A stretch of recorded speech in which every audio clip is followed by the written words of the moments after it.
Hey everyone, so where we are today is Park Slope, Brooklyn. So you can see, got the Brownstones behind me. It's a beautiful neighborhood. The neighborhood has a long history. It goes back to colonial times. And it has a really changing shift in population. You can kind of see that through time. If you look at the census records, you can see a lot of interesting different changes over time. What we're going to do today is I'm going to take you on a tour of the neighborhood. So I'm going to show you some of the, the historic brownstone architecture, as you can see behind me. We're going to go down 7th Avenue, which is the main commercial strip. You can see some of the stores. I'm going to explain to you a little bit about the history of the neighborhood, the changing demographics, and some of the best places to go while you're here in Park Slope. So let's start.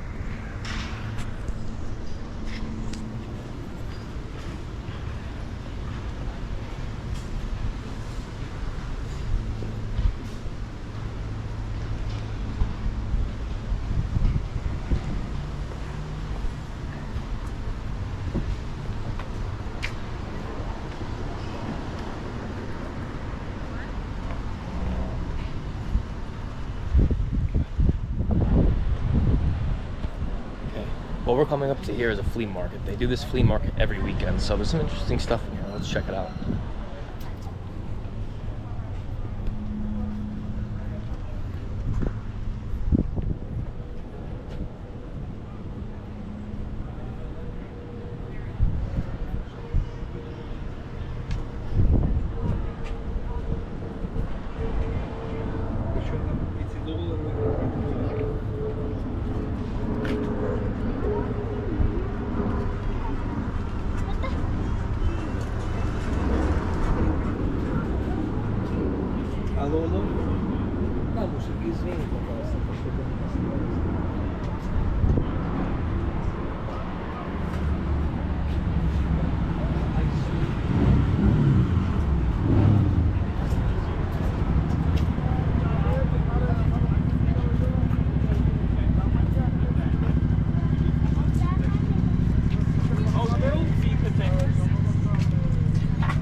I'm like, what?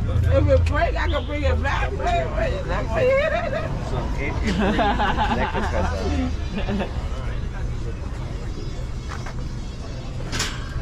I pack up at night, I go to, however, I just get it in a box to get out of here. How much is this? Oh, those kids. By the way, these are handmade from somebody in Montana. That's why I got these for $10. I got 2 of them. Sometimes the colors on them are different.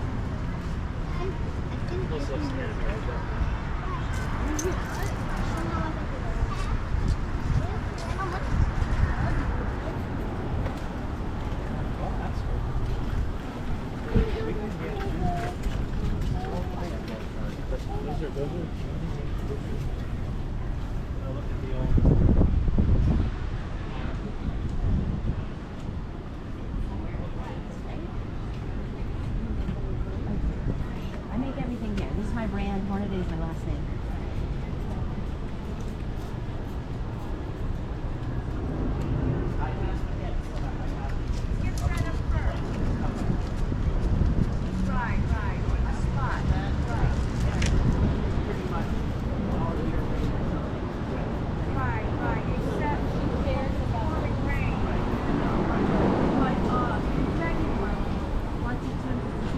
Yep.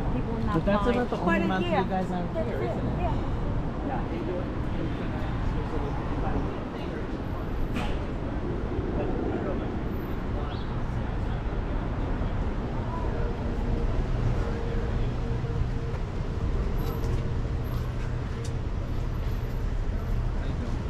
Hey, how's it going?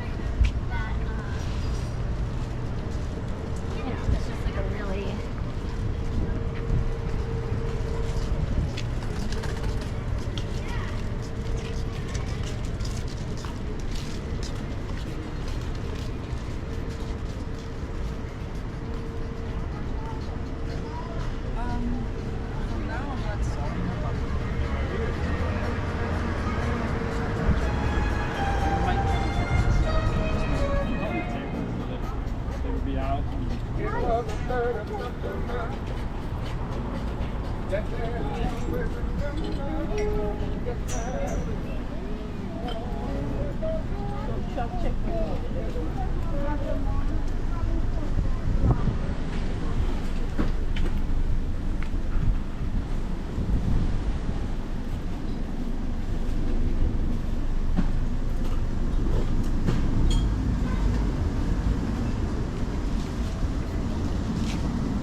So I encourage you, when you come to Park Slope, try to do it on a Saturday afternoon, like we are right now. It's about 1 o'clock p.m. on a Saturday. You have a flea market. If you like, used stuff, and if you find any of that stuff interesting, I mean, they have a ton of different things.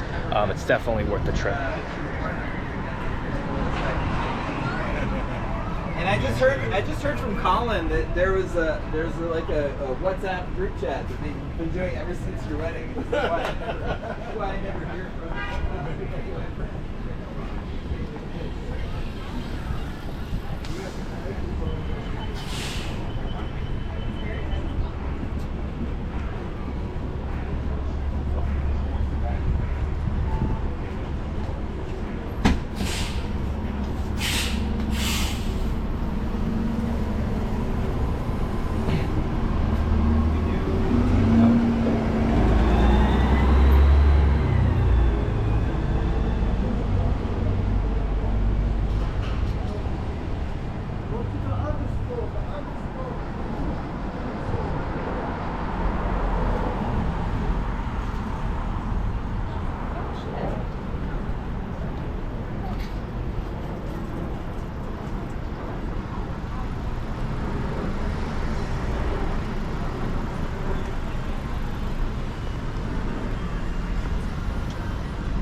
So I don't know if you've noticed yet, but the neighborhood is pretty much categorized by young professional families. So you have a lot of people in their upper 30s, 40s a lot, even early 50s with children. It's a big family population around here. This is current, right? So this has changed over time. In the past, probably I'd say 20 years, since maybe 2000, the neighborhood has been increasingly gentrifying. So you're gonna see a lot of people who aren't born here, who live here. A lot of professional people who work in Manhattan, right? They live here because it's close to the city. Beautiful architecture, has an amazing history. It's a nice neighborhood, and it's a place for your kids to grow up in an urban setting, but not quite as urban as Manhattan, right? So that's what you're gonna see a lot around here. So let's continue.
as you can see, like I mentioned before, a lot of kids in this area. That's why you have a lot of little independent toy and bookstores, right? Also, you see a lot of dogs too. It's a very, very dog-friendly neighborhood. You know, it's very interesting to me how the commercial establishments represent the demographics of the people who live here. Another thing I don't know if you've noticed, it's a very liberal neighborhood, right? So I'd say 90% or more of the population is very left-wing. So you're gonna see that all around here a lot too.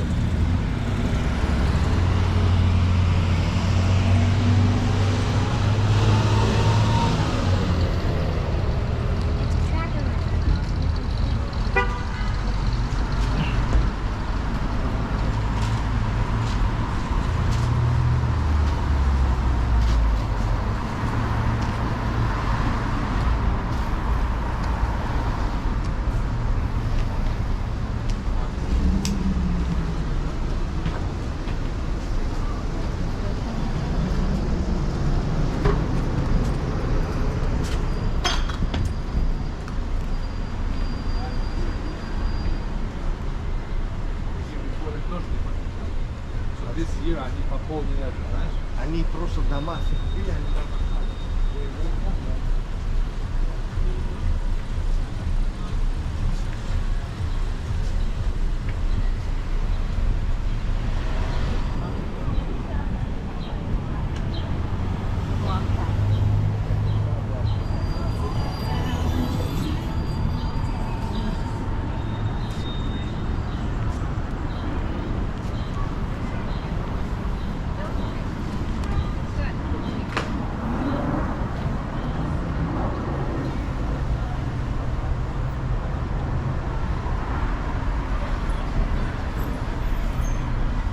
Some of the housing prices around here.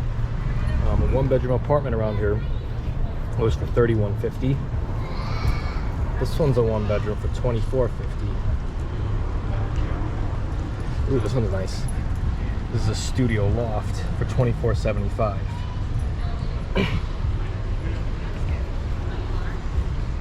One bedroom for $3,100. So as you can see, prices around here are not cheap. That's just for a one bedroom. 3 bedrooms or more. A lot of people's mortgages for a 4-bedroom house do not cost that much. So it's interesting to know. There's a dog store.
Speaking of that, these are the ones for sale, right? So this is a 5-bedroom condo for $4 million.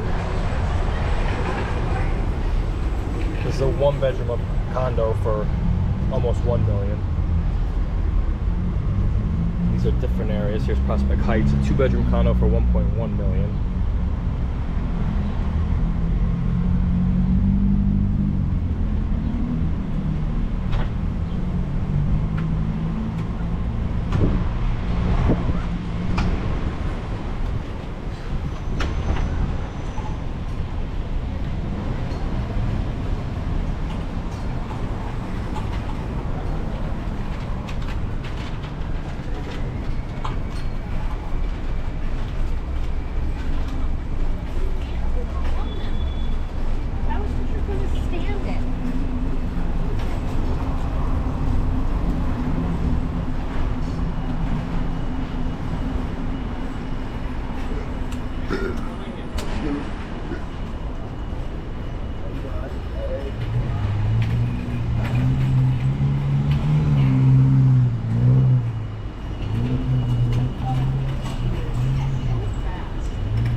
the older one up.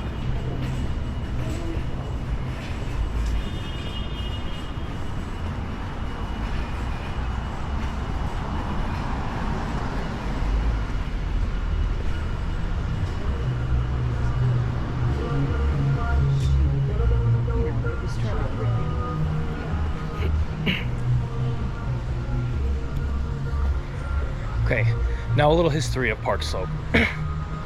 Park Slope began as a farming community in the colonial times of New York, right? Excuse me, I got some allergies. So over time, right, the area started to get more and more developed, right? So with the establishment of the subway, right, so the B&Q train and also the R train, more people were able to move over here, right? And it was kind of a little escape from Manhattan. It was like kind of this beautiful area far away. I mean, you could see the architecture around here is just absolutely amazing. So it really started to grow in the mid 1800s, 1870s, 1860s, 1880s. That's where most of these buildings are from, right? So most of these beautiful brownstones you see, that's the era that they were built in.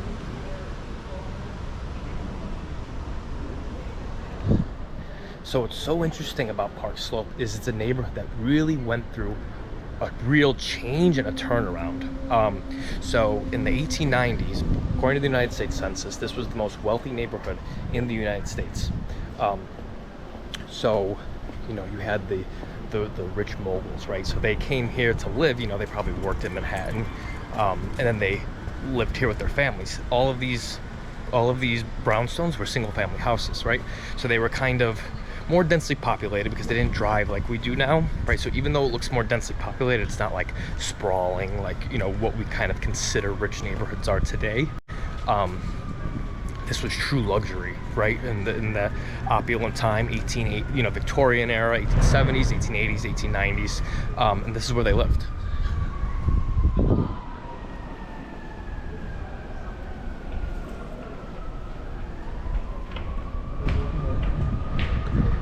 So you can see it's just beautiful architecture. I mean, really a lot of work has gone into these brownstones. I mean, you don't see this in construction today, right? But what happened was, so as time went on, by the 1930s, 40s, 50s, these brownstones were split from single-family homes and were kind of subdivided into smaller apartments, right? So the neighborhood started to get more middle class, right? You started to get a lot of Irish and Italian American and immigrants living here, right? So it became more of a middle class working neighborhood during that time. So that was in the mid 1900s, 1930s, 40s, 50s, as the more rich moguls started to move to other places like Westchester, or out on Long Island, like when you watch like The Great Gatsby, right? So they may have originated here and then eventually moved further out. They were replaced by these Irish and Italian immigrants, and that's kind of what it remained for most of the 20th century. By the 1970s, you know, people started getting more cars. Suburbanization started to happen, right? So people wanted to not live in the more dense city centers anymore. It wasn't in, right? So a lot of those Irish and Italian immigrants moved to further out Brooklyn neighborhoods, or even, you know, Long Island, a lot of them moved to, or other suburbs. And then the neighborhood kind of went into a time of disrepair, right? So it kind of got these brownstones that were originally single family got split up into a lot smaller kind of single room occupancies. When that population left, the white flight is what you would call it, it was replaced by a lot of Puerto Rican and Puerto Rican immigrants and African Americans. So over time, you know, the neighborhood lost investment, and it started to get more dangerous. If you came here in the 1980s, early 1990s, it was not a safe place. It was one of the most likely places to get mugged, to get your car stolen, all of those things. So the neighborhood really went through an area, a time of big disrepair, a lot of loss. There's a lot of drugs around here. A lot of these beautiful apartments were in disrepair, complete disrepair. So that was about 30 years ago, you know, 30, 40 years ago in 1980s, mid 1990s, early 1990s. About the mid 1990s, and this is very true in New York in general, the city started getting more gentrified, right? So a lot of people who grew up in the suburbs, right, there was a real upswing in living in the city, right? So no one wanted to live in the suburbs anymore. Everyone was like, the city's cool, that's where everything is, everything's happening there, it's interesting, right? So people started to come back, right? So this neighborhood really got more invested in the mid 1990s, all the way up until now, really. You know, it's very well gentrified now. It's not a new gentrified area. But oh, here's an image. Here's one that is from the old days, right? That wasn't rehabbed yet, right? So that's how it looked in like the 80s and early 90s. So there's a couple that are left, but not so much. It's pretty much very established and gentrified here. So what happened is a lot of people moved here, right? So the neighborhood started getting a lot more investment in it, a lot more money. It got safer. As the gentrification continued, it became safer.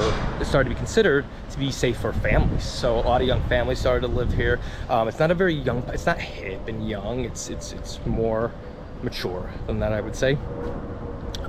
So now what happens is a lot of these old apartment buildings that are split in so many ways based on the neighborhood's history are reverting back to single family houses. So some of these, I mean, there's still very many that are like multi-unit buildings, but some of these, like these are single family houses. And see those little entryways right there? So what that actually was in the original design, that was for servants. So butlers, nannies, maids, that was where they lived. That was the servants' quarters. It's a very old neighborhood. It's very, very interesting. I mean, if you like architecture, this is the neighborhood to go to. And if you just want to get a bite to eat, be in a pretty quirky, cool environment, family-friendly environment, dog-friendly environment, definitely come here. So we're gonna go on one more street here. There's two avenues basically in Park Slope that are commercial, right? So there's 5th Avenue, which we're about to approach, and 7th Avenue, that one that we were on in the beginning. 7th Avenue is a little longer and wider, but what I want to show you here is they actually closed 5th Avenue today. I think there is some kind of bike race or pedestrian thing, but they close it off sometimes, so it's pretty interesting. See? They completely closed it off. They put the restaurants in the streets, really making it just fully pedestrianized, right? So it's kind of early, so not everybody's out yet, but if you come later, you know, you got all these restaurants and all these bars that you could go to, and you can hang out on the street. It's a pretty cool experience.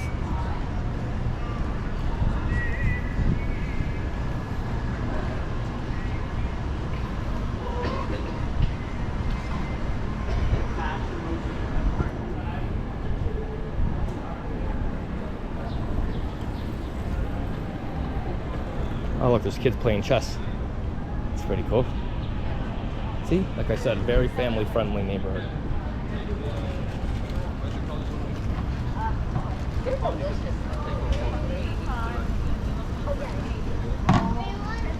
No, don't touch it.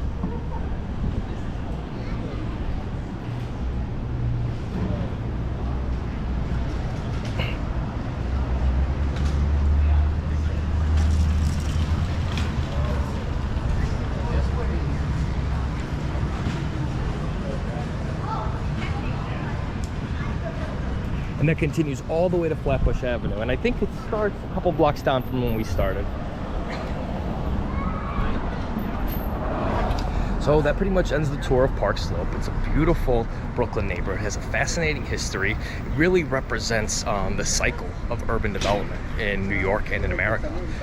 So it's definitely something that if you're in sociology, if you're into city planning, that you would really be interested in. Or like I said, if you like architecture, So if you like this kind of content, make sure that you subscribe to this channel. We do stuff all over New York and all over the world, just different interesting places. You know, I teach you a little bit about them, a little bit about their history, how they are now, how to get to them, you know, some tips and tricks.